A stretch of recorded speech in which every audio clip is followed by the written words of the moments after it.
Hello, everybody, and welcome to What's the Story podcast. And this is WTS 279. My name is Danny Murray. I'm Graham Merrigan. All right. Now, how are you? Good. How are you? Yep, doing good, man. Doing good. It's getting cold. It's getting very cold. Very cold. Yeah. You're wearing your hat, I've noticed, week by week now. Yeah, because there's I don't put the heating on sometimes because we're in a cost of living crisis, so I just try. I'm going to say, I'm sitting in the box room and I might as well be sitting in my freezer. And that's, I was being tempted to press boost. I have the thing on my phone to turn the heating on, but I keep saying, no, don't do it. Don't do it. So I sit downstairs on the sofa with a little hot water bottle now, man. Fuck this, turn the heating on. Do you know what I mean? Like, deadly. Cost of living crisis indeed, man. And it's better in my pocket than it is in the utility companies. So, listen. Absolutely. It's the World Cup has begun among many things that are going on in the world. But it seems to be controversy after controversy. And I don't know if I could be arsed talking about it. You know what I mean? What's there to talk about? Like, I say, what are we going to add to a conversation that is basically, look, it shouldn't be in Qatar. They should have worn their fucking rainbow armbands.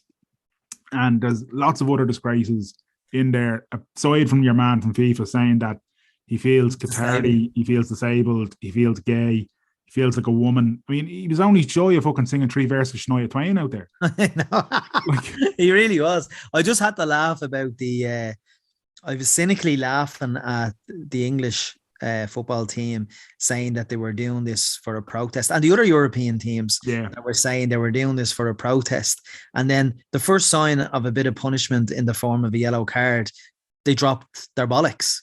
It's like, that's, sorry lads, but that's how protests work.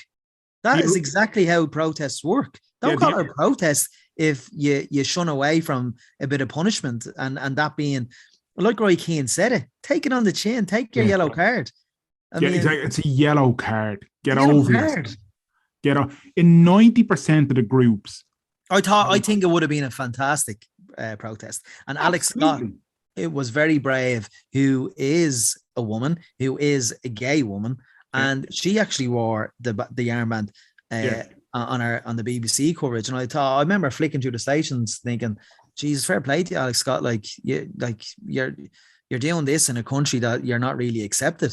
Yeah, it's incredible to me that the national setups and the captains of these top European nations and everything else, they'll talk the talk, but then the merest mention of you're getting booked. Oh Jesus, sorry. Oh my God, I'm getting a yellow card. Oh no, Harry Kane will get a yellow card for diving in this tournament. I guarantee you he will. Well, look, I was looking at he's been playing professional football since 2005, and I think he has only 30 plus yellow cards. Like, that's nothing. I mean, if you're going to get a yellow card before, and look, the refs might have followed you in the protest and might have not booked you. You see, the thing for me here is, like, right, there's something about that whole thing of something much bigger than yourself, right? And if they had known, if FIFA had warned them about the yellow card and all that kind of thing, and chances are they probably would have got the yellow card in the tunnel. So then that takes away possibly the TV cameras from being there.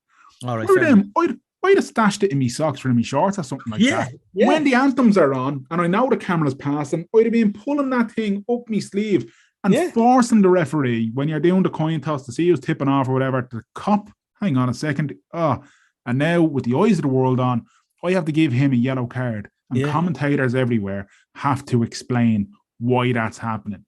Exactly. And that one thing would have made them shit the bed. The FIFA and everything. But look, you said we won't talk about it. I know, and here we are. I'm enjoying the matches anyway so far. Yeah, I've watched more of it than I thought I would watch, to be honest with you. And we're not going to watch it, to be honest. It's football.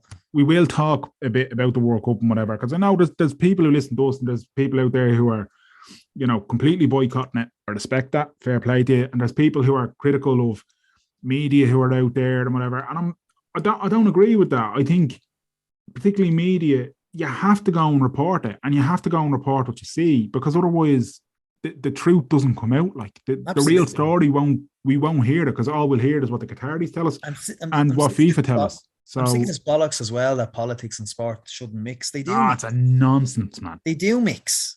I mean, you like, and it's just a bit of a, hear me out, right? Yeah. There's people booing. Ireland played Northern Ireland recently enough in Lansdowne Road, and people booed the Northern Ireland anthem, on which I didn't give a shite about. Mm-hmm. Those same people are probably, and I think a few of them are, saying, let's not mix politics and sport together. Well, then don't be booing an anthem, you tick. Sport is one of the most political things on the planet. Exactly. From everything, from the selection of the team to where things are held to the finances of it, everything. Politics has a fingerprint in. And when people say keep politics out of sport, and they're referring to things like, you know, a certain minister for sport turning up out of the blue for a photo call with somebody who has been successful, yeah, fine, all right, let's keep a politician out of sport. Yeah. You will not. The world doesn't work like that, and people need to be more mature. And sport, especially when you're talking about billions of people with their eyes on something, that is a great time and a great opportunity to say, actually, you know what? There's a greater good here, and there's something to be achieved from this. So absolutely. And before we go into that, I guess I'll finish by saying, your sexuality isn't politics. No, it's not. Right? No, it's not. And the protest that was abandoned because of the first sign of a bit of a punishment, that isn't about politics. That's about being supportive of people in the LGBT community. So that's it. The only thing political about people's sexuality and in the LGBT community is the Eurovision. And that's it. and we leave it there. And we all know that's being over politicized. And even if it is in the UK next year, and it's very possible that people from here will be going because it's on our doorstep, and I'm tempted myself, it's still political. And I will die on that hill happily. Nonetheless, I'm looking forward to Eurovision next year. We're doing a Eurovision special next year, Graham. We didn't do it the last 2 years, in about 3 years now. I'm doing one. I'm putting it out there. Perfect. You're probably not going to talk much on this pod because we have a good...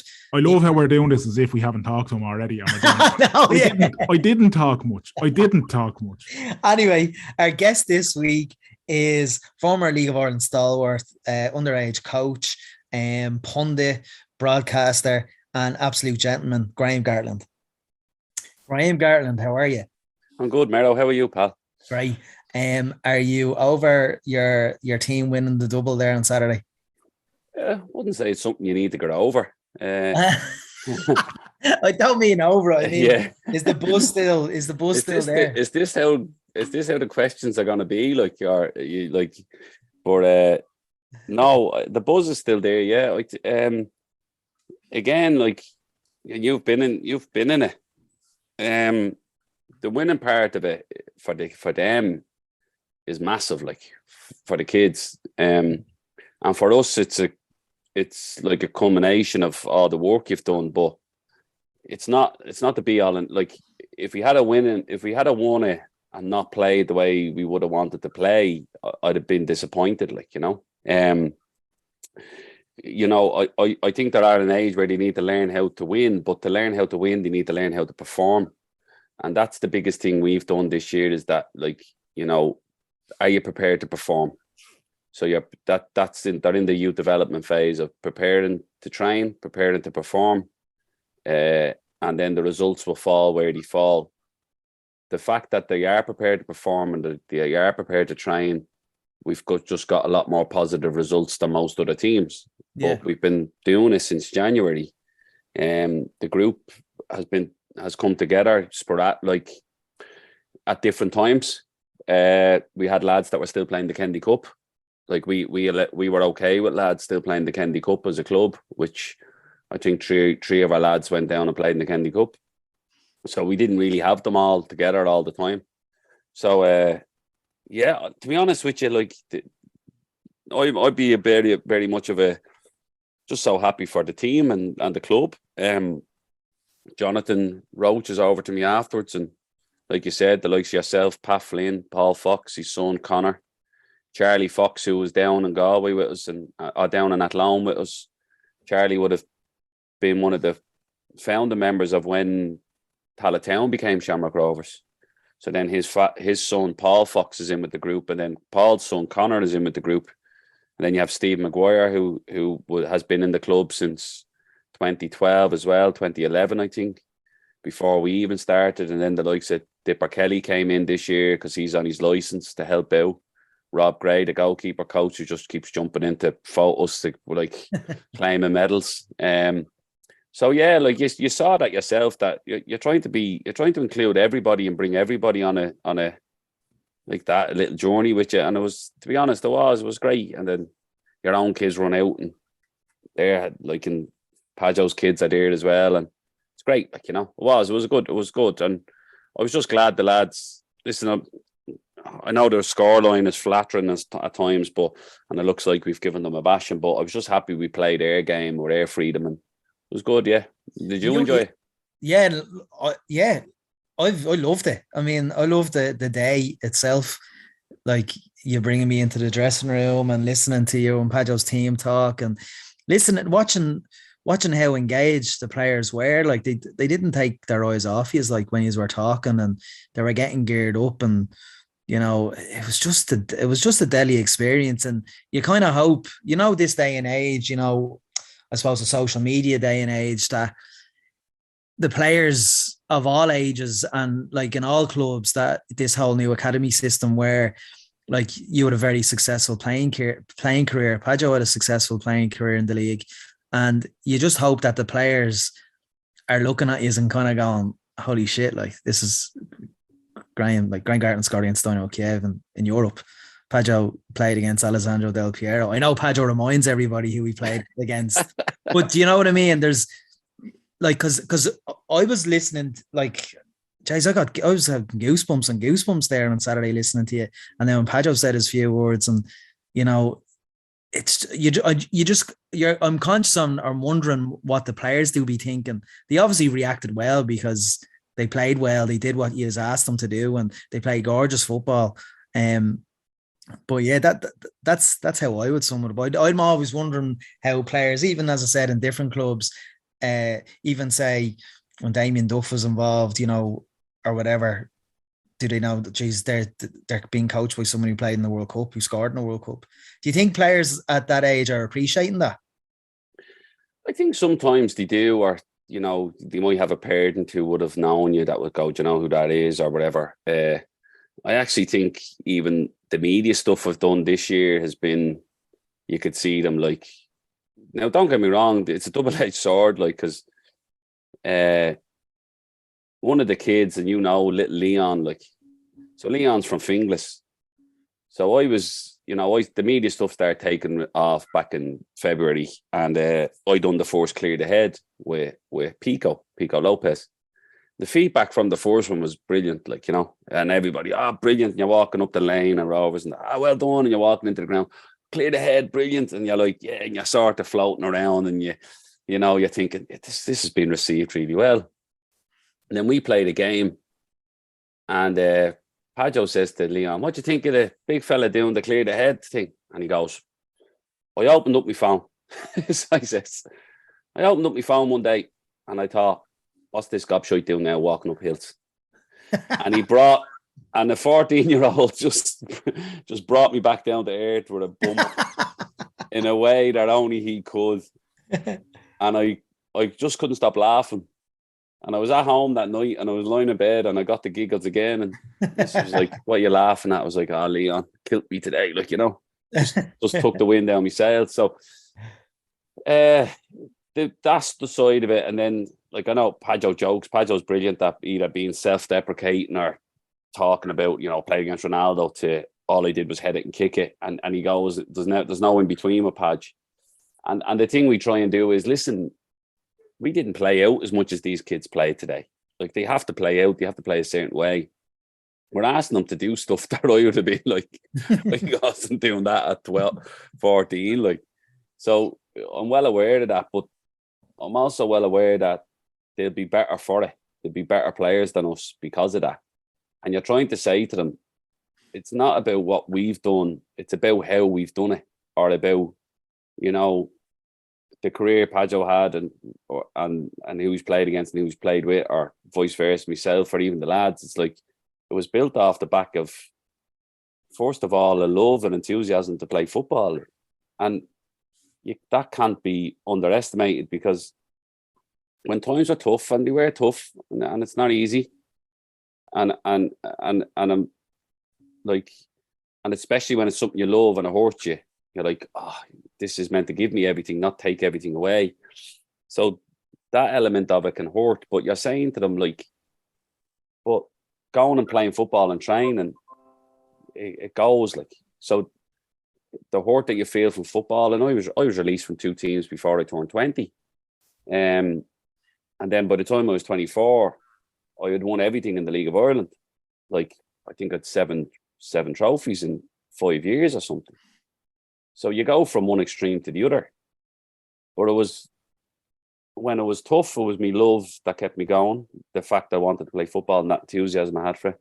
And when it was going really well, it was still the enthusiasm of, I want to keep doing this. This is great. I hope I don't get found out yet. Like, you know, you know what I mean? Yeah. Like an element of that, someone's going to find me out soon. I better keep this going. So you're trying to give them that, to say, like, again, we've got lads that dribble the ball unbelievably well. Yeah. And who am I? I can't go in and tell that kid's a better dribbler than me now at 14. Yeah. So I'm going, I can't tell him how to dribble. I can show him certain things to do, or you know, if a defender's hand is a certain way, because, you know, or if the body shape is a certain way, that's where you can get at him. But I can't explain how to dribble. I can tell him, I can give them the freedom to know when to dribble and when to do their stuff and go, right, you know, step up now. It's your time to do it. And that freedom of play is massive for us in that phase of football, because you can't go back and do it. You can't go back and teach a 25-year-old how to become an unbelievable dribbler. Very hard, like. Yeah. I'm not sure if you've seen me play. I became very good. Of course, I've seen you play. I became very good at hitting passes from the left side of the pitch to the right side of the pitch. I had wingers that were good in the air, and I had wingers that were fast. But when I went to England, I wasn't a very good passer of the ball.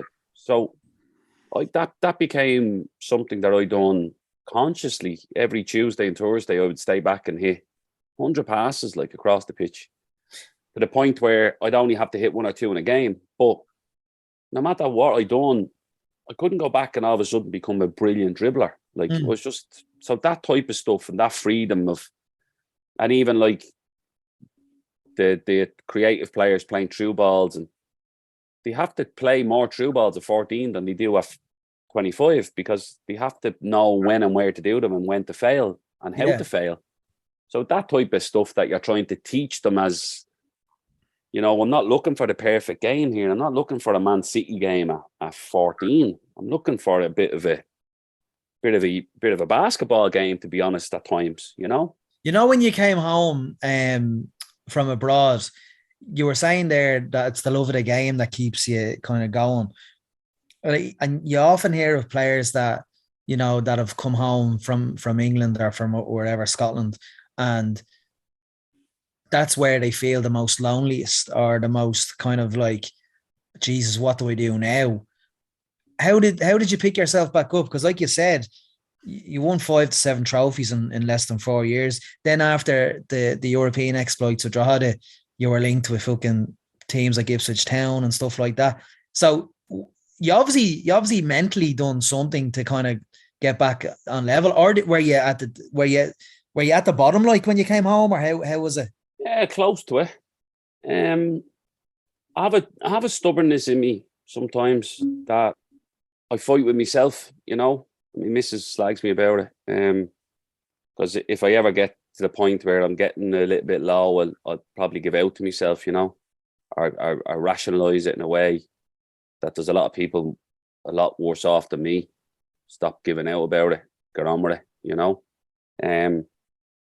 The lowest point I probably had was at Dundee United, and I've never actually told anyone this, and it's probably more comfortable telling you. But it was the lowest I was because I was the team at the time was really heavily drinking culture in Scotland. It was 2003.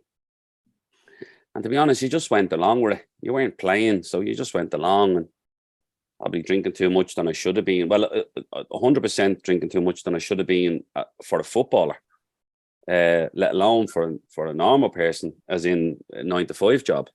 But even that, then I was getting where it was just, and you'd have bouts of just the recovery from it was just like you'd be out till all hours.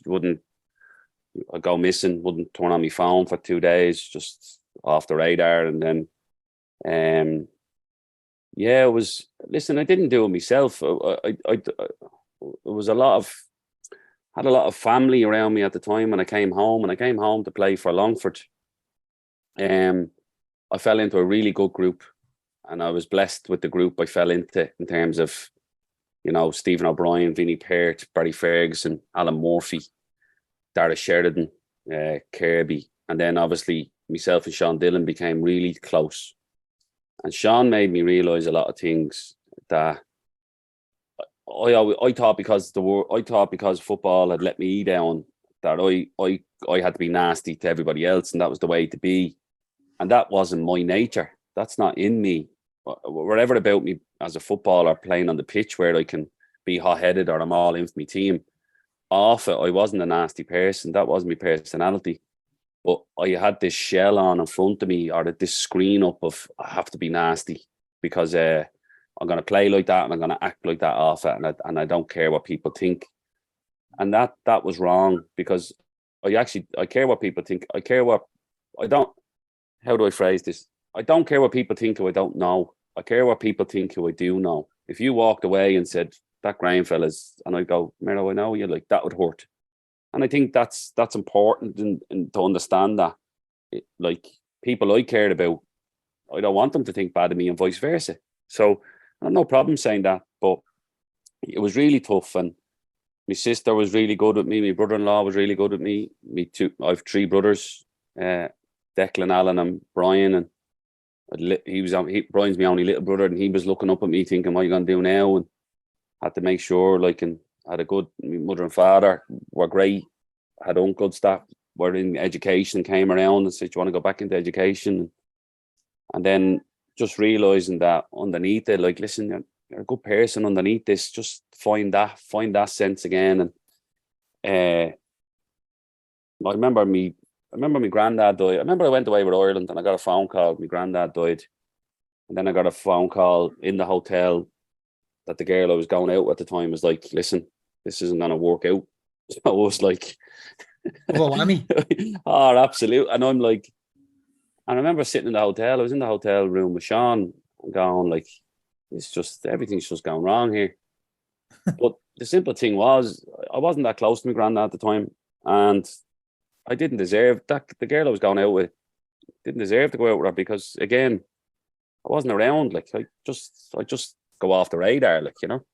Wasn't no smartphones then, you were just gone. Like, so that was a reality check of, hold on, like, you know, this isn't you. And again, it was one game at a time, one training session at a time. And to be honest, like, the reason me and Sean are so close, and the reason I've so much time for Sean, was Sean made me realise, not by talking to me, Sean's the nicest fella in the world, like, you know, nicest guy in the world. And then he'd go out and train and he'd do all these things and he'd play and he'd walk off and he'd stand talking to everybody. And I'm like, now listen, that's not me in terms of he's super nice. But it made me realise, actually, okay to be nice to people and be a good teammate and be kind and all that stuff, and generous with your time and your information or whatever you have, and still have an edge on the pitch. And that was that change. But that's why I have a lot of affection for that group at Longford, even though from the outside looking in, we were a nasty team, but we were together, like, you know. We were, like, you know, yeah. Our disciplinary record was shocking. But like, we were together and we were there for each other, and that gave me that sense of, you know, this is, football's okay here again. Yeah, I'm good at this, like. Yeah, I'm good at it, and I fit that model, and then I became vocal and loud, and I would be bubbly in the dressing room, and I was friendly, and I just got this sense of being around people. I was part-time as well. I was working on the building sites in town. I was getting 50 quid a day and shooting off to play football. And I just loved it. Like, I was living in my mum's. We're training in Temple Oak. It was like, we won the FAI Cup final in 03. We won the League Cup in 04. We won the FAI Cup in 04. And they were just brilliant. Like, that, to go from, like I said to you, nearly not playing football when I came home in the summer of 03, to being like, I'm not sure what I'm going to do here. I was training with St. Pat's. They were sort of hemming and hawing, messing about. Longford just came in and said, we'll sign you. And I was like, right. And but it is like, you see it with kids all the time. You see they're broken. Like, and what happens is you'll watch a kid who's come home and it hasn't worked out for him. And whenever disappointment hits them at different times, you can just see that. You could just see the air come out of them of, oh, this again, like, this isn't working again, and you can see it. And that's why I'd always, Dara Sheridan ran an aftercare program for kids coming home from the UK. I was just going to say, about 4 or 5 years ago, there was something. Is that still going? I don't think so, and I just feel, and it's something that I feel at Rovers we need a better resource for. If a lot of our kids are going to the UK or going to Europe, but we need our idea when we started this was to have a care program that you stayed in touch with them. Yeah. Because a familiar voice that has helped them to be successful can trigger things. So it's like you hearing a coach that helped you when you were younger, even though you're away in a different club, it can trigger, oh yeah, I was successful with him. I can, that's great to hear that. So things like that. But yeah, it's something you have to get through yourself a little bit. That thing of finding, is this really what I want? Yeah. And if it is, the support around you is massive. And like I said to you, all my family, my brothers and sisters are all successful. So I wasn't going to sit there going, well, I'm a failure, because you do feel like that. You lose your identity. It happened even when I lost my job at Dundee. That moment, that realization of, and then you go, the kicker with that one is, I've got 2 kids that are looking at me now. And that was extremely difficult as well. Because you lose your job and it's on the yellow bar on Sky Sports, like, you can't hide from it. Yeah. So again, you go, I have to face this now, and you walk by, and like, I'm in Scotland, not many people know me in Scotland, but you still think they're looking at you, you know what I mean? That you're like, so it makes you that thing. And even I remember going home. That goes back. That attitude goes back to what you were saying about, you're sometimes unfair to yourself. Yeah. So you were thinking when you're walking around Scotland after losing your job, Jays, are they talking about me or whatever? I remember, actually, it's funny you mentioned the yellow bar. That was when you were starting the Rovers Academy, and then you went to Scotland, wasn't it? Yeah. Yeah. And I actually remember, if you don't mind me saying so, seeing it on Sky Sports News that you and Neil McCann were released. Yeah. And I was thinking, fucking hell, he's not gone that long. Yeah, it was 18 months, yeah. So did you move the family over to Scotland then? Yeah, my wife, that's where I met Hannah in Scotland. And she'd been over here for 5 years. We moved over in, I think it was 2012. We got married 10 years, actually, this next month. So you? I know, yeah. Done well, didn't I? And the facial expressions don't go out on this, do they? No. So yeah, it was. I walked back in. Neil had offered me Neil got in the job as temporary and says, "Will you come over and help me finish out the 5 games? We need to keep them up." And in fairness to Jonathan was a bit like, "Listen, Graham, I'd rather you didn't." Jonathan Roach. Yeah, Jonathan and Shane just said, "Listen, I'd rather you didn't. It can dilute the value in our club." And I went, "Yeah." I in fairness, I said, "I understand that." I did, actually. I just wanted a different experience. So, but I said no, and then he took the job and he came back in, and I had gone, right. And then when I said it to Hannah, she was like, right, it was a chance. We had 2 kids. They hadn't lived in Scotland. There was a chance for them to go back. It was just an opportunity to do something that I was like, I was actually only, I think I was 33 at the time. Like, young, I was the youngest assistant manager in the division. So I just took a chance to go. But you're right, yeah, 18 months. It didn't seem that long, but it felt long. And then a year later, like I was on garden leave for a year, and then a year later you start back working, and then COVID hits, like, you know.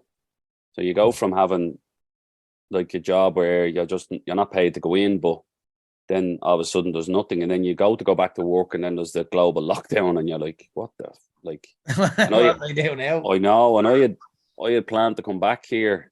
I had a job lined up, and I was going into work at Rovers again, and all of them went. I had 3 jobs going in a day, like, you know, and I was like, what the? And that thing of that with mental resilience you spoke about earlier, that you learn and you grow with it, like, you're like, right, I just have to do this one step at a time. But that stigma kicks in again. I got my brother-in-law runs a really good company, and he rang me. He said, listen, would you go working on the sites? This was back in 2020. We're short labourers. Everything else was locked down, so you couldn't do anything. So I was like, yeah, I will. So I went labouring in 2020 for 3 months. And then the job came up Mercury Security with Paul Fox. But yeah, again, that stigma of walking in, people looking, going, you use the places, and you're like, yeah, yeah, and what are you doing on the sites? And I was like, have to work, like, have 2 kids. Like, have to have a wife and 2 kids. I have a wife and 2 kids. Like, it's not like, again, I don't want to be going through my savings. Do you know what I mean? Yeah. Like, I have to work. Like, so I'm like, I have to work. And then, but it was tough because I couldn't get back to Scotland because of the lockdown. So that was tough. Like, that was mentally really tough. Not seeing my kids not holding your kids for 3 or 4 months at a go. Like, it was tough. You know, just asking as a Rovers fan, when you signed for Rovers in 2012 and that bulk of players that signed, looking back now 10 years later, why do you think it didn't work? As in, like, they're household names in terms of League of Ireland, all signing for the best club in the country, and it just didn't seem to gel. Yeah, I've a lot of, like, Michael O'Neill had such a hold on the group, and he had such a way of dealing with them that he was free with them, but he'd ridicule them to the point of, and he was ruthless with them. So if you didn't perform, you didn't play. And he had that sense of, he cut them with, like, he'd be sarcastic with them. He would cut them. He was ruthless with who he played and who he didn't, and what games suited which players. And they just come off the back of the group stages. And then Stephen came in. And Stephen, at the time, one of the nicest fellas you meet, Stephen Kenny, by the way, like, gentleman. But he just caught a group that were so used to being treated with this ruthlessness that Stephen was telling them they were brilliant. And you're sitting going, this, like, they don't, like, you probably don't need that. You know what I mean? We needed to be driven. We needed ground rules and things in place. And there was none of that. Like, the setup at the time. And I remember even talking to Jonathan Roach about this, because I moved home, lived in my ma's as well, just moved back into my mum. Hannah was still in Scotland. And I was like, why are we training in the AOL? Why aren't we training in Tala? And, like, fucking no gym, no food afterwards. This only 10 years ago. Like, yeah, it's mad. So it's not like you're going back, like, but there was none of that. Like, no gym program, no certain weight you had to be, no, like, body fat's being taken, like, all of that stuff. And they were never, it was done, but it was never followed up, you know, that way. It was like, there was no collectiveness of togetherness about it. It was, we didn't eat together, we didn't work out together, we didn't do anything together. It was all branched off. And Stephen just couldn't get it going. And some of it was down to the fact that he was probably a little bit too nice. But again, that's not his fault. Like, my professionalism didn't change no matter who my manager was. But some of the lads just were like, it was too free. And they were like, well, it's grand.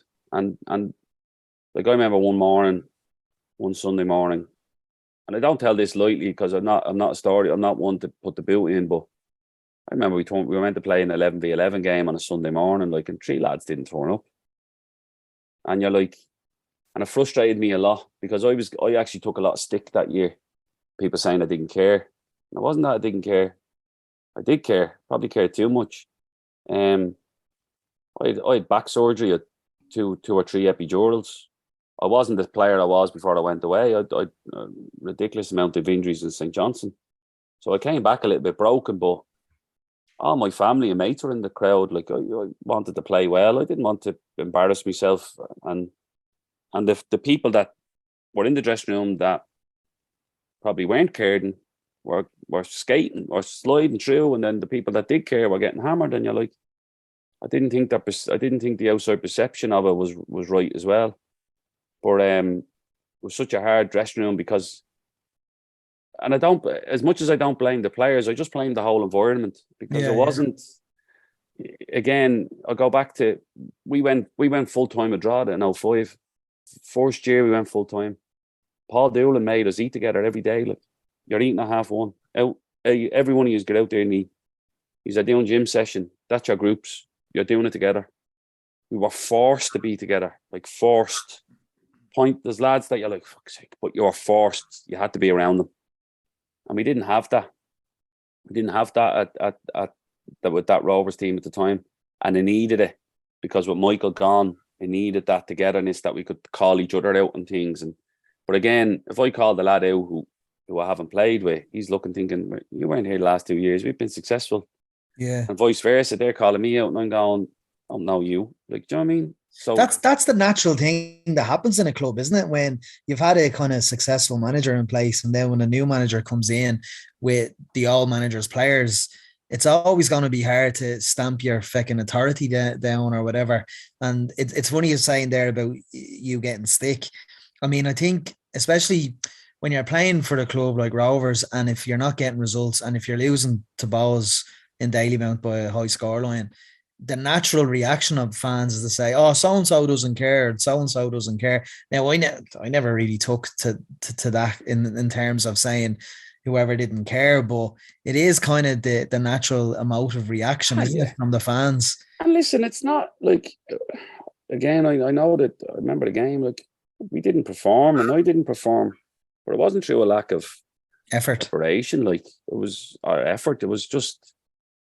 You know what I mean? I remember just starting the game and thinking, right, we'll do this, and you're trying to play, and you have to play because you're Rovers type of thing, and like I'm thinking, we should have just went and had a big battle with them and see where it goes. But like it was, you get embarrassed by that because again, I don't think I've ever been on the end of a scoreline like that, even in the league. So I was embarrassed for that myself as an individual player, and then obviously you know how much it means to the club then, as well, and like that's the biggest thing. Like, whatever about my own personal feelings, but the club losing 4-0 away to Bows is embarrassing, and it was, and it still is. Like, the amount of Rovers fans that will mention it to me. That you're like, all right, and like, but let it go 10 years later, and I'm bringing it up. Again, but I can't, like, again, you're nearly embarrassed. Like, I'd be heading my hands, like, going, oh no, like, it's one of your low points as a player. But I think I remember doing pre-season going really well, and we were looking at goalkeepers, and the goalkeeper situation became such a negative as well. Yeah, and we'd gone away, and I think Civi had been injured and Ken O'Man had been injured a little bit. So I was the one that was playing. And then a week before the start of the season, I got knocked out with a really bad chest infection. And I'd have asthma. So I was like, I ended up being out for 10 days, came back, and I didn't start. And I remember just being a bit annoyed because I was like, I wasn't annoyed at not playing, but I remember just being annoyed that I was flying in pre-season and gone well, and you're hoping to kick off, and then you can't get in for a little while, and then it just starts just going progressively. That we were scraping games where Twiggy was scoring in the last minute. It was Twiggy's last year. Twiggy was in the summer was just real didn't know what he was doing, and then eventually he says, right, I'm leaving. Stevie O'Donnell was there, he was injured. Chris Turner was there again, he was in and out. Him and Stephen just didn't get on. So it just became one of these difficult seasons, and everything that could go wrong did go wrong. But I actually remember playing against Limerick in the Cup against Rory Gaffney, a young Rory Gaffney. The ball got knocked into the corner, and I had a good run on him, and now he done me like. And I remember thinking, that's me, like. Oh, I remember really? having that moment of, that's never happened before, like, you know. And I remember thinking, I'm not moving well here. And went into Remind them. What? Did you remind Rory? No, I don't know. He done me enough. He probably would have said which one. But I end up going. I remember something happened. Then I went to go, and me back went, and I remember going to Tony, going, I can't move here. And I was trying to play. I actually went to play. Would you believe? We were struggling for bodies, and I said to Stephen, if we're down bodies, I'll play, but I probably can't train on the Thursday or the Wednesday, the Thursday. I'll go out and do a small bit of running with Tony. And he's like, well, I'd rather you trained. And I went, listen, if I train, I might struggle for Friday. And I had a bit of a fallout with Stephen over it, because I says, like, I said it to him. I says, I thought you tried to embarrass me.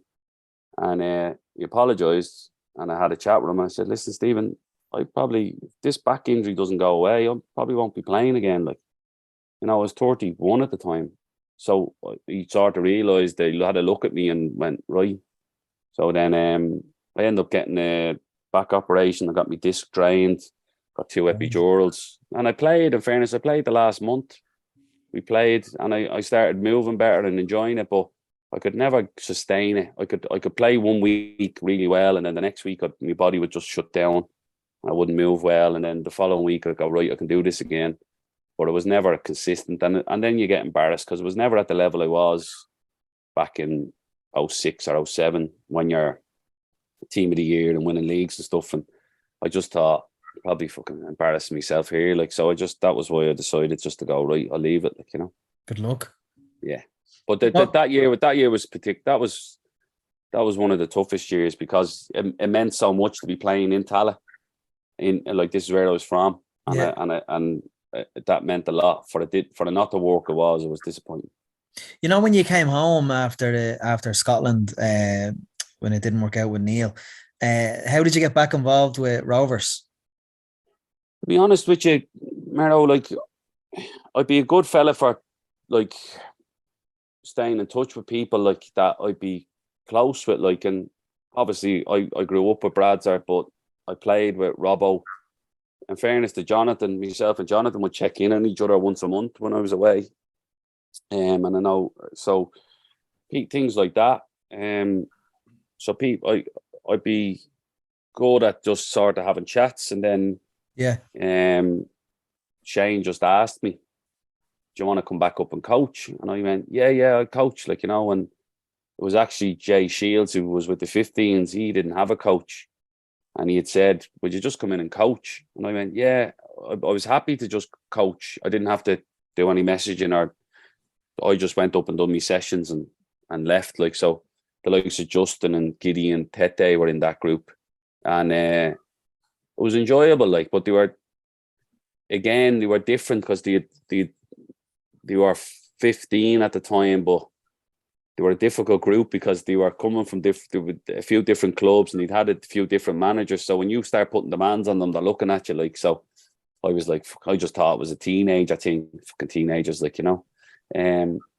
When you compare them to this group, the 14s that we have now, none of them say anything, like, they just go and get on with it. So again, you're just different people and different groups, but the likes to see the likes of Justin and Gideon come through from it, it's great, like, because like Justin used to bust me balls, like, and I'd be like, Justin, fucking just pass, like, I'd be one of the freest coaches you work with in terms of dribbling, and he'd dribble by 2 players, and I go, now pull the trigger, like, and whatever you're gonna do, pull the trigger on your pass, pull the trigger on your shot. He'd check again, and I'd be like, Justin, and he'd just look at me, like, you know. Yeah. And I go, so moments like that of just like teaching them, right, your first bit's brilliant, but you need end product here, like, you know.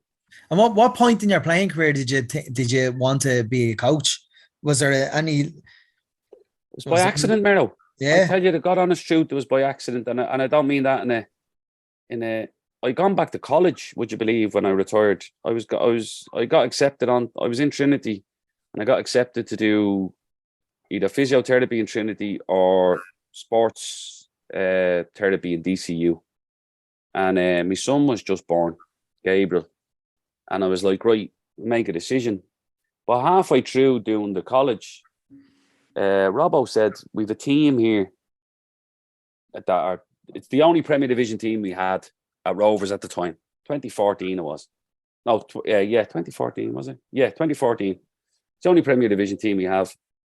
Will you come in and help us, the bottom of the league, and we need them to stay up because the National League is coming in at 17s and 19s in 2 years. So I was like, right. So I was out in the AOL. I was myself and my wife were living on the north side at the time. So I says, yeah, no worries. I'll come in and do a session. So I would do the Thursday session if you were playing on a Saturday, or a Friday session if you're playing on a Sunday. So we started doing we done the defending session with them one time, and just went in and put a bit of a shape on it and demand and all that. And Robbo's going, oh, that was good. And I went, yeah, thanks. Just off I went. And then before I know, I'm doing the Wednesday, Friday session, you know. And then Robbo's going, Gart said, we need to stay up here, like the second bottom. We need them to stay up. Will you come out and do the game? And I'm like, so I went from doing a Friday to doing a Wednesday and a Sunday. And then before I know, I'm on the side of the pitch going, get up, squeeze. Like, you know, like, and again, it was like, all of a sudden, Robbo's going, you're good at this, like, and I'm going, like, and then, will you take this team? All right, I'll take that team. That team goes well. Right, will you do that team? Right, yeah, that went well. You know, it was just a snowball effect, really. And then, you know, in terms of like understanding the game in my head, I could understand the game. I could see the game. A lot of the times I couldn't do what I could see. But yeah, it just sort of snowballed from there. And it was just Robbo just kept. We didn't have many coaches at the time in the club like we did, but they were parents. They were parents of kids and just lads helping out. We didn't have like, you know, any ex-players involved or any even like lads who were on the coaching courses. We didn't have any of that. Like we'd a small little band of people. Some of them are still here in terms that they were brilliant for the club. Like I said, like Paul Fox, Nolly, Craig Matton was in at the time, Steve McGuire. So we had a small nucleus of fans who were helping, and it was really important for us that we kept that, because they know what it means to play for the club and this is everything they ever wanted. But there was none. Like now you look at it and you're like, Jesus Christ, the coaches you're walking by are like, wow, like, you know. But it was just Robbo constantly going, will you jump in with that team now? And that team needs a hand. Will you jump in with that? And Graham, listen, they're a little bit down at the moment. Will you go in and give them a talk? Yeah, no bother, like, you know. And then I end up getting the director of coaching role. Then Stephen Bradley took the first team job, and then I was doing the community officer role, and Stephen came to me and said, Shane said, listen, will you do the director of coaching as well on top of the community role? So we were just, to start with, we were doing everything, Mero. You know, we were just trying to get the thing rolling. Only 50 jobs. Yeah, it was, yeah. And it was like, you know, it was, yeah. And I say that to the lads. We the fact that it was in Tala meant a lot to me. That was the reason I really rode in behind it. Because I actually felt when Rovers originally came in, I thought they just came in and thought, the lads this will just fall into our laps in Tala. And I just don't think, especially in the schoolboy section originally, I'm not on about when they got the stadium. I'm talking about when they came into Tala during the 90s, and the schoolboy section took over Tala Town, and I think they just thought they'll mop our whole thing up, but he just didn't do enough around the community. And that was one of the biggest things that I wanted to do when I became community officer, was what can we do for you as a club, instead of come on and watch us and buy our gear and pay for season tickets. What can we do for you to show you we care? Like, yeah, that was massive for us. And even now, like the success from back then to now, even from academy up to the first team, I mean, when I'm on my way up the Pajos and on the streets, you see, honestly, genuinely, you see more Rovers gear than any English Premier League team. I think Rory Higgins was saying the same for Derry. Do you think, like, talking about League of Ireland now, do you think in the last, probably since maybe either the year before COVID or during COVID, we kind of probably missed football. People were pining for live sport. Do you think we're actually turning the corner now in the League of Ireland? I remember in the 2000s, it felt like that as well. You were going to grounds and there was big crowds at it, and there was a lot of media coverage and there was a lot of talk around it, you know. And I think it's similar. And I hope the same. My only negative on that would be, to start with the negative first, we need an infrastructure around it to handle it, and it's still not there yet. But the positive is that I think people are realizing, with whatever the cost of living or whatever lockdown done, where people couldn't, like you said, people couldn't access live sport, they couldn't bring their kids to things. Like now their kids are going, can we go somewhere? They're like, yeah, we might as well. Sure, you've been sitting in the house for 2 years, or let's not waste it, or, you know, that type of thing of, do you know what? They probably sat around in COVID and said, you know what, we're going to do more with these kids, or get them to games, or I'm going to do more with things instead of, because it'll be there next week, and you realise the fragility of it maybe. But yeah, I do think it's turning, but I'd still love to see. I still don't think it's turning as quick as it should, considering the fan base is up. So again, what drives the needle is fan base, because then you go, right, that's revenue. But what you're going to do with that revenue, and what you're going to do for the people that are supplying that revenue. So can we get better facilities for the fans? Can we get, like talking to you, can you get better wheelchair access in grounds? Can you get better training facilities for the players? Can you get better training facilities for the kids? Can we have a joined up thinking with the FAI and the schoolboy league so that kids aren't out training in terrible weather? Now, you might say, and I heard this about Scandinavians and all the Dutch teams train in bad weather, and you're going, yeah, they do, but they have indoor halls as well. We don't, like. So whatever argument you want for it, we don't have an answer. And we don't have an answer because we don't have funding. And we don't have funding because we don't basically feel, we don't put enough importance on what sport can do for teenagers and group sport, as in whatever sport you're into, whatever you're getting into. Like, we lived in an area in Stirling, myself and Hannah, and it was at the back of one of the worst places in Stirling. It was called the Rap Block. And the Rap Block, a principal came into the Rap Block and gave all the kids instruments. Said, right, pick an instrument, that's yours. Whatever happens to it, don't worry about it, it's yours. So they gave them all these instruments. What happened was the kids started swapping instruments and learning to play different things. They'd wreck it, they'd get another one. And it uplifted the whole area, like, because it gave them something. It made them feel important, that this was mine and I cared about something. And like the fact it was arty lifted them.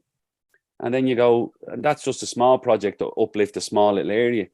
So then you go, the Norwegian model is that they build a big municipal system where they can play every sport. After school, they all go for 2 hours. They play golf, they play tennis, they do gymnastics, they do loads of different sports. And at 14, they decide, well, that's which one I'll go on. And you're like, but the way the Norwegians look at it is, because they're such a socialist country, it lowers their healthcare bill because they have a lot more healthier adults because of it. It lowers their government tax bill for troubled children. Do you know what I mean? So again, it's so stuff like that you go, there's so many things that we could look at, and I know you talk about this stuff and this show is political at times, but I just don't think there's enough help. And then what happens is you'll turn and blame the kids. And you go, I pay taxes. We all pay taxes for our kids to get the best of stuff. You know what I mean? Give them something to help them. Like, and it's a no-brainer. Like, even like sport and inclusion and stuff. Like, even the last census, the most participated sport in Ireland is football. Yeah. And when you look at other sports, and I'm not going to personally pick on greyhound racing, but greyhound racing gets way more than football. Yeah. That just doesn't make sense to me. And then when you see, I'm not 100% against this whole bid to host the Euros in 2030. I'm not 100% against it at all. However, when they're able to cough up 125 million for the bid alone, you're kind of going, Jesus, if you gave the League of Ireland and grassroots not even 50. less than 0.5% of that, less than 50% of that, we'd flourish, like, because we were saying there that the league since COVID or whatever has flourished and it's got better, but that has got better organically. Like you said, that needs infrastructure, and we don't have the infrastructure from the governing body. So we've done it ourselves. So every League of Ireland fan has done it themselves. And I've noticed in the last 18 months, when fans have been allowed into matches, I've noticed from social media, families and people getting season tickets. Their first year is they're getting season tickets for League of Ireland that they'd be going over across the channel to watch their team, whether it be Everton or Liverpool or Man United or whatever. And now they're kind of, I think the penny has dropped and kind of saying, well, I've this on my doorstep. Say, for example, I've Tallaght Stadium on my doorstep. But I look at St. Pat's last game at Richmond. They had more attendance there than the year they won the league in their final game of the season. Yeah. Do you know? So but Pats have done more in the community. Absolutely, they were winning the league. 100%. And again, the club has a social responsibility to uplift its area, and that's the thing for me. So I can sit here with you and say I work at Rovers Academy. I worked at Rovers Academy when they were training in the Dodder. I worked at Rovers Academy when we were training in Spalwell, and people can come up and go, look at us now, and I go, yeah. But I don't know when it wasn't. I don't know when it wasn't good. But if you said to me, I would like that for every club. I would love that for every club. And that's take a Rovers hat off here. I don't care. I'd love that for every club. I'd love them to have proper training facilities. I'd love for all the up and coming coaches who love football and want to coach, that it's a proper profession that you can get behind in this country. I'd love all that. Yeah. I would love the proper infrastructure of football in this country. You mentioned greyhound racing. Again, not picking on it, but where's the participation in greyhound racing? A teenage kid goes and walks two dogs in the evening, or what? Like, how is that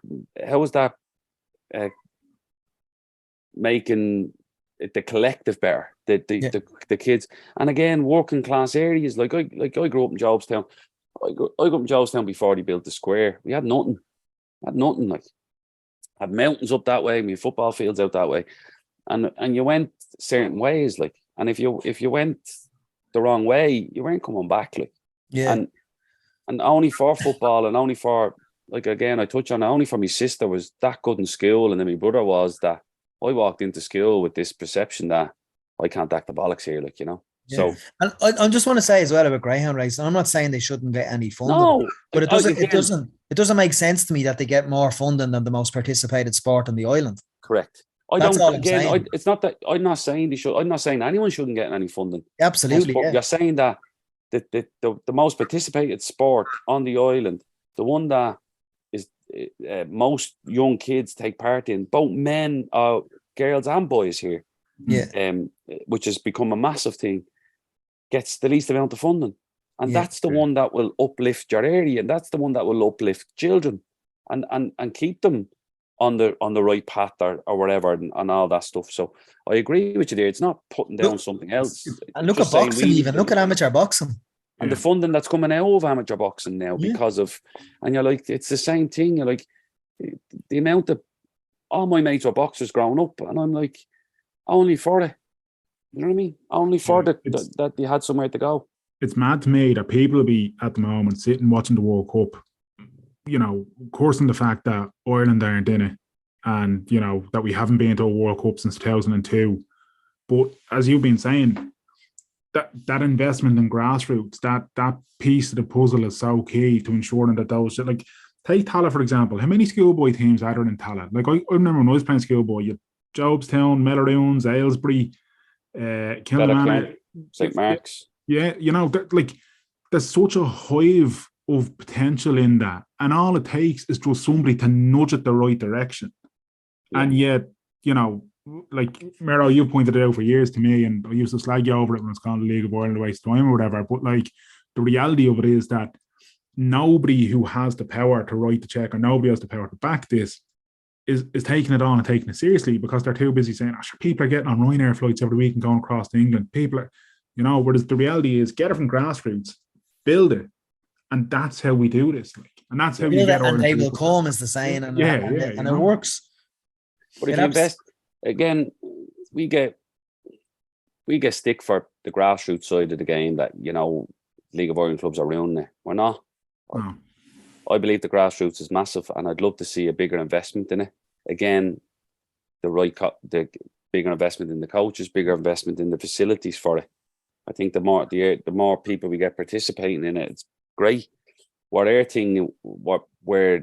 would have it's the crossover. So, for example, I'll give you an example, right? Ireland under 16s went down to play Wales, Scotland, and Northern Ireland, the Victory Shield there about 4 weeks ago, 2 months ago, or about 6 weeks ago. They won it. They won the Victory Shield. And my friend was over from Scotland, and he says to me, got a few players there, haven't you? And I went, yeah, we're good, yeah. And he says, yeah, these are better than Scotland, like. And I went, I know. And I said, like, we beat Scotland 4-1. A Rovers player scored in the game. He said to me, he's a player, isn't he? And I went, yeah. And he says, he's the best player on the pitch, Graham. And I went, yeah, he's up there, one of them. And I says, my worry is then from 16 to 18, all them Scotland players are going into full-time academies. So they're going to train every day. So they're going to train for 12 hours a week. And they're going to have a weight program. And what do our lads do? So what happens is, and I've heard so many people say this, is that, well, the old way worked. We produced players. And you're going, it did, because everybody was doing the same thing. So the likes of Robbie Keane and Damien Duff and all them boys were coming through and playing against lads in England that trained 2 nights a week as well. The guy walked into Barnsley at 17 and they were like, who the fuck's this? I remember going into the youth team and they were like, who the lads, like, who's this? And then all of a sudden, we're playing our first game and they're like, Gart's is captain. And they're like, right. And he's the one. And they're like, yeah. And I went from like, but to walk in and do that in an academy at like a year behind them, actually, because I stayed to do my leaving cert, I could compete against them. No problem. Because I was coming from an environment where I was training 2 nights a week at home farm, but so are they. And I was playing in maybe a little bit more of a competitive league at the time. But I was playing with my school, I was playing Gaelic football, I was playing loads of sports. But what happened was in the UK and in Europe, the hours from 14 to 16 jumped from like 3 hours a week or 4 hours a week to 8 hours. Ireland instead of 4. Then what happened was the jump from 16 to 18 was you're full time. You're going to train 12 hours. You're on a weight program. You're on a diet program. You're on a technical program. Ireland, we're still training Tuesday, Thursday. So the bridge was gapping and gapping and gapping. The gapping was gapping. And it wasn't that we were still doing what we were doing in 95. And that was okay. But the English academies, like, people forget this. And I had a good chat with Joey O'Brien about this. And he said it to me. He said, Graham, the English academies got the hump. That, like, and the FA went, right, we're not competing enough. And they redone their whole academy. They redone everything. He said, so what happened was they invested in their academies, invested in their coaching education program. They done all this. He says, and they basically went out and made all their youth international teams as strong as they could as a result of it. And then England start winning youth international tournaments, start competing. Then they get to, obviously, the semi-final, they get to the final. So, but that was put in place 20 years ago. Like, I was going to say, how far behind are Ireland in the grand scheme of things in terms of that catch-up piece with the gap?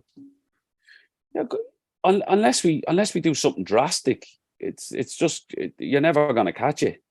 Like, Rovers Academy wouldn't be in the top 30 academies in England, like, because we've won Astro, we've won grass pitch, and we have a 7-a-side pitch.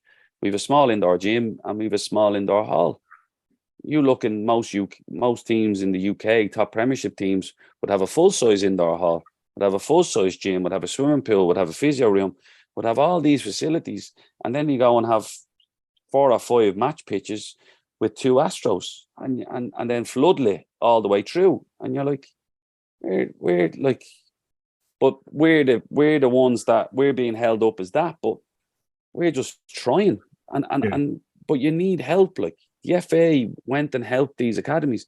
Like, I remember going to Liverpool's academy when I was at Barnsley, going, "Oh my God, like, this is unbelievable." And now they've built another one.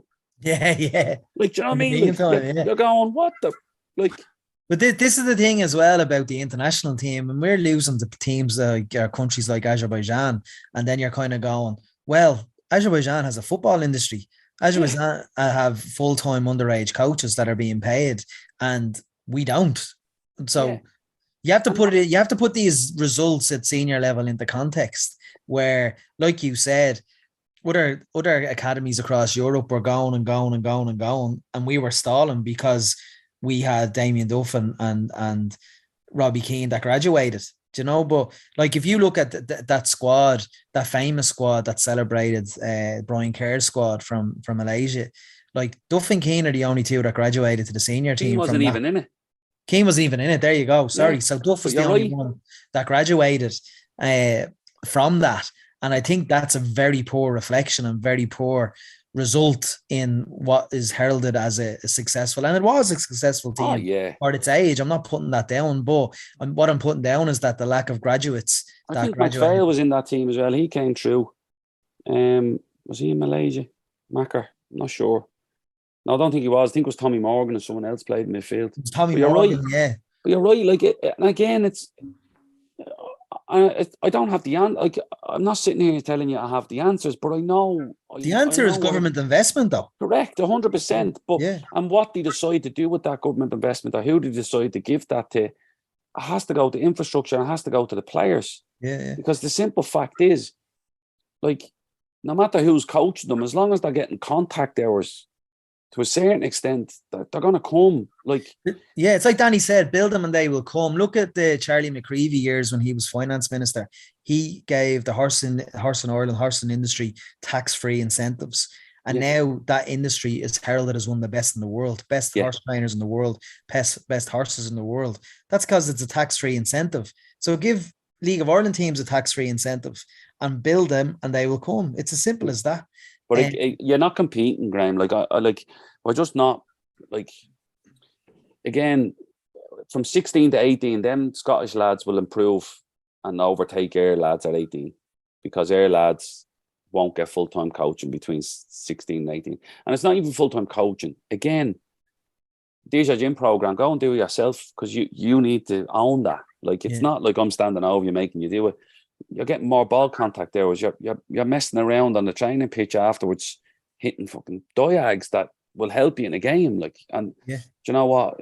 That's when you go, right, well, do you know what, Flinny, teach that kid how to defend 1v1 in wide areas. Graham, teach him how to defend the box. Teach him how to play these type of passes as a centre back. All that stuff, knowledge. You know, are you prepared to perform? Are you eating properly? Are you, all this stuff, all that thing that they're getting, and we're trying that with obviously the transition year program, which you've come up and spoke with, and then, you know, they go into Ashfield and kick on, but we're having to do that off air back, and there's again, the funding, but every League of Ireland club should have that. You know? Absolutely. Come here. During COVID as well, you established yourself as a pretty excellent pundit, thanks to doing your commentary on SRFC TV, and you're now a regular contributor on Off the Ball, which I listen to when you're always on it, and you're brilliant. What's the plan? Do you have any goals for the old broadcasting? Again, I fell into it. You fell into it now, but look, give yourself some credit, will you please? Like, because you're excellent at it. No, I tell you why, like, again, and it goes back to it. I was over here by myself, and Robbo's not much of a talker. And then he says to the lads, Graham's not doing that. And like, I think Robbo just thought, just get Graham out. I'll keep him busy because Hannah was in Scotland with the 2 kids, so I'd go straight from training down to do the game, and it was a good way of watching the game as well, to be honest. Yeah. And then Con, the first game I done, Con just turned and says to Kieran, he should do every game, and I went, what? And he went, he should do every game, to the producer, because he's excellent. And I was standing there, so I was a bit taken aback. And he goes, that was really enjoyable, like, you know. Yeah. And so then I sat with Con and, right, Con, talk to me here, like, what do I need to do? And he just said, well, don't do that. And I went, right. And then so he just sort of polished me up a little bit, but he just said, whatever you do, just keep being yourself, because it's really good. And then you start again, like, I'd be watching the game and I'd be going, what? Like that, get over and all. And then he'd be going, talk us through it. Like, so that's when, and then the off the ball stuff came. I got a few people mentioned that I was a good listen on Twitter, and then off the ball rang, and then you go in and do off the ball, and the off the ball stuff's great because it's just a chat. And as you can tell here, you're probably running out of Zoom time, but it becomes a good chat. And and I like talking, and I enjoy talking football, and I love talking as in different people's views on it. I'm not fucking hell, I'm far from the oracle, but I give what I feel is my version of it. And if it's a discussion to go, well, I see it like that, well, I understand that as well. I don't speak in absolutes and try and make out that that's the answer. I'll talk about my preference as a player or my preference as a coach. And sometimes I wasn't as good as a player or as good in the dressing room as I thought I was. And looking at it back, you think, fuck, what was I doing as a player? And then as a coach, I think, right, how did I come across to the players here in that sense? So you like, again, you sort of, you have a great dynamic with Ballybrack's own John Duggan as well. JD, he's all. Do you know what? I like JD because Jay actually, he encourages me to ask questions. He'll go, and then I'll jump in and go. I was like, "Here, Loro," to Martin. I remember that was deadly. And I'm like, and then my brothers are texting me because they're big Liverpool fans. Going, "What are you doing?" I'm going, "I don't know. I just threw out a question." That was deadly. I says, "Loro has a bottle of Jamesons behind him." I was like, "Where'd you get your Jamesons?" He's like, "What?" You could see him. I need a new one. And then the boys are like, this is, afterwards they're like, that's great, because there's a naturalness to it that by the way, if I sit in front of another footballer that played at different level, I quiz them as well. I love when Pajo starts telling me stories about, like, when he played, like, Pajo played for Ireland from 14 to 18 and was captain all the way through. Like, he was a superstar going to Wolves. And that fascinated me, because I was like, captain of the Wolves reserves as well. Yeah, like, and I'm going, really? And he goes, yeah, like, and he started going, why you sound surprised? I was like, sorry to sound surprised, but it was like, that was intriguing. So again, I was always in and out of the Ireland squads all the way up, and then I get called up to play for Ireland when I'm a senior level. So we're talking about that to the kids, to go, just because you're this successful, this young, doesn't define you. Yeah, Brian Kerr loved Pajo at underage. He always had him. He was an animal. That's why I'd say. I mean, I remember at 14. He was.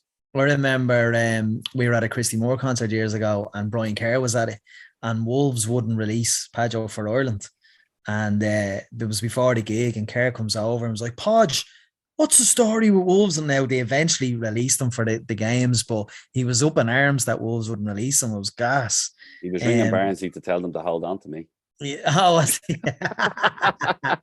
come here. In terms of coaching, like, is it the academy level that you want to stick with, or have you got aspirations? Like, would you dip your finger into a senior role in the League of Ireland?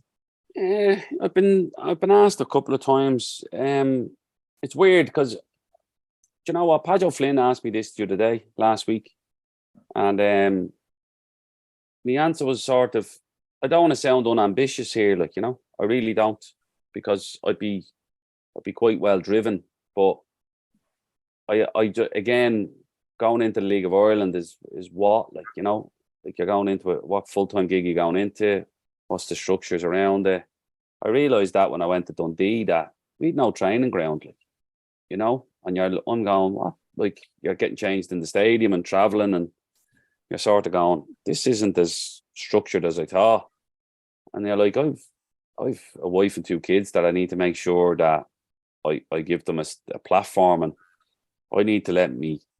I have a 7-year-old and a 5-year-old, soon to be 6-year-old, that I need to make sure that they have a structure now for them to chase their dreams a little bit.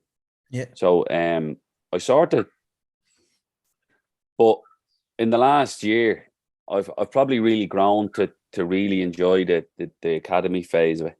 I love the youth development phase. I love getting to know 14, 15-year-olds and really drive them and give them good habits.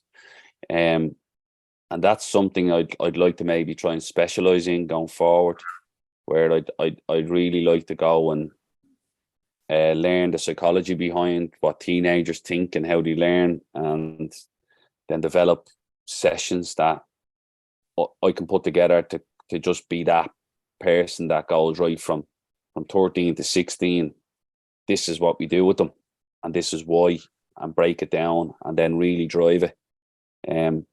Deadly. Because the feeling you get when you see like the lads be successful at the weekend, but then come on and play in the first team, it was probably as good a feeling as I had a senior level watching my team win at Dundee. Deadly. You know, so again, in terms of chasing that buzz for as yourself as a coach, that but I don't know. I can still be competitive underneath it, and I've never felt I couldn't do something. So if someone says, "Do you think you could do that?" I go, "Yeah, I'll have a go." Like that. That's something. My mum gave me a lot of great habits. She was brilliant. She's a saint of a woman. We'd be lost without her. She kept our family together. But my dad gave me that little thing of why not? Like, Yeah. That's one of the things he gave me. Like, why not you? Like, you know, have a fucking go. And I go, I will have a go. I end up getting a hiding or something, but it'd be like, have a go. Yeah, you know, that's deadly though. So that was the one thing he gave me, that I'd be, whenever I get asked, I always go, have a go off that, like, you know. Deadly. But it's a hard one. I enjoy what I'm doing at the minute. Right, so I won't be backing you to be the next whoever manager of whatever. Longford manager. Yeah, next. Oh, there you've heard it here first. Listen, Garth. Me and the Flynn dog. Thanks. Yeah. Do you want to do kit, man? Absolutely. You just throw all the jackets on you. Have me in for something, because I've loved you invite me onto the dugout with the matches. Remember the first match that you had me in the dugout, and I forgot there was 3 halves, three thirds, and against Bows, and 60 minutes gone, and I'm nearly on the pitch, even though there's another 30 minutes left. Yeah. So, but no, I loved it, and thanks very much for that. But listen, did you thanks enjoy very it? much. Yeah. What did you take out of it? I like, it's just mad to think that Rovers was on its arse in 2005, and then in 2022, like, you have me in the dugout watching a team, a very unbelievable, excellent team, compete for the double. And then even when you're going up in roads down, and even when I've been talking to the kids in transition year up in roads down, it's just a pinch yourself moment. Like, you know, I've been following Rovers. My first Rovers matches were the early 90s, you know. Tried my best to get to as best I could, the late 90s, early 2000s. And then when Padge signed, I've been full-time ever since. And it's just pinched me, like, you know, it's just mad. I've always thought, what I took away from it was like, holy fuck, this is unbelievable. But also being surrounded by such talented kids that have an unbelievable opportunity of making it as a footballer. And my kind of interpretation of making it as a footballer is making it in the League of Ireland, because it's a professional setup, you know. So yeah, it's just deadly. It's class. But it's weird. Like I said to you, they're not all going to play for Rovers, but you want them to play football, and that was the crux of that at the weekend. Was like, listen, just have a love and enthusiasm that stays with you, because it will get you through wherever you need to get through in football, like, you know. Absolutely. And with Padge being coaching since he retired, like I'll often sit with him in his gaff on a Saturday night, and he'd be looking through players that got minutes, players that say when him and Royster were coaching, even he'd be he'd be delighted for Dean Williams. Do you know what I mean? Yeah. He's exactly. Yeah. Yeah, he'd be delighted for players that he helped bring through that are getting first team minutes in the League of Ireland. He's so proud of that. He'd be probably too modest to say it, and you're quite modest yourself. But I know there's one that haunts me, Mero. Like, as much as the successes are great, and I get stick because it's like, I tried to sign Justin when he was 11, and his dad told me where to go, Alton. We went back in and got him. But I tried to sign Evan Ferguson. Barry was like, "Come on, Graham, we can't travel from." They live around the corner here, so I can't travel from Laytown. But I was like, "All right, Barry, I have to try." So again, that whole generation that we were trying to get. But there was a lad that lived in Fettercairn. I lived in Glenshane. He was in that 15s team I trained, and I never forget him. And he haunts me to this day, because I knocked onto his house every day to make sure he was all right. And I used to pick him up for training, drive him to games, and just trying to keep him off the streets. And he was I've never seen, he was hard to describe what he was like in terms of what he could have been. But he'd go, "We're going to do it. I need an in swinger on that side." And he'd go, "Yeah." And he'd run over and he'd go, "Right foot, whip it in, bang, on the money." And I'd go, "Brilliant. Right, give us a lefty." I didn't really know the group, so I was going, "Give me a lefty out of him. You a lefty." And he'd go, "I'll do it." And he ran over and he'd put it in with his left foot on the money. And I'm like, "You're taking the fucking piss here." Still playing? That's what I'm saying. Done everything. And he'd take free kicks, and he'd put the free kick in the middle, and he'd look at what the keeper was doing, and then he'd decide what foot to hit it with. And I've never seen that. He was one of the most talented kids I've seen at that age group. And again, didn't have great coaching, didn't have great facilities, but the wrong place, the wrong time. We got there 3 years too late. And he's the one that haunts me, because I can't. He literally lived. I could see his house from my ma's back window, and all I wanted to do was go. He could have been the one that came out of Tala, and I'm going. Imagine him playing in Rovers in a few years, and he'd rip it. And we just couldn't stop him. He just had a wildness in him that he just wanted to go, and I just couldn't save him. And it wasn't my place to save him. Don't get me wrong, but I just couldn't. We just weren't set up enough to help him. So for all the ones that successes we have, that boy Kane is the one that I still to this day I'm like, we need to do more for the players, because of him. Jesus. Right, come here. You're a gentleman. Thanks so much for your time. No bother at all. Pleasure, lads. Gentlemen, hopefully you're gonna get loads of hits off this. Well, thanks, Garts. You're a gent. Good luck. I tell you one thing, I didn't talk much, but I fucking loved it. Yeah. Right. Sometimes it's nice to be a passenger. You know what I mean? Sometimes especially because the stuff that you're listening to is informative and is interesting, and that's it. That's it. You know what I mean? And I think I said it to him afterwards when we pressed stop on recording with him, whereas it's one thing when you have a guest who talks. It's another thing when you have a guest who talks, and you can tell their brain is ticking over as they're telling you, and they're actually walking you through and explaining it to you why something was or how something is, and why their opinion is what it is. I can sit and listen to Graham, and I've never spoken to him before. I've never met him. I know you have. I could have sat and listened to him for another 2 hours talking about his career, or talking about schoolboy football, or talking about the importance of why things need to be done differently and everything. Yeah. Fascinating to listen to. Well, his commentary is brilliant as well, and so is his punditry, but his commentary particularly because of his experience of being a footballer and now a coach, he kind of tells a story as to why, when a goal is scored, the story is told of the assist and why the player took it on his left, and it's just it's easy listening. It's easy on the ear, do you know that way? Yeah. I really enjoyed that. A good play-by-play commentator is hard to absolutely come by. And when you do find one, treasure them, because you'll know a bad one when you hear it. So, exactly. Anyway, thanks to Graham Gartland. I enjoyed that, and as somebody who is a blow-in and very much a fair weather League of Ireland fan or whatever, that was an enjoyable listen for me. So it was nice being a passenger this week. Thanks for carrying that, Mero. No worries. You can listen to us on WTSpod.com, or you can go to any podcast provider and search WTS Pod.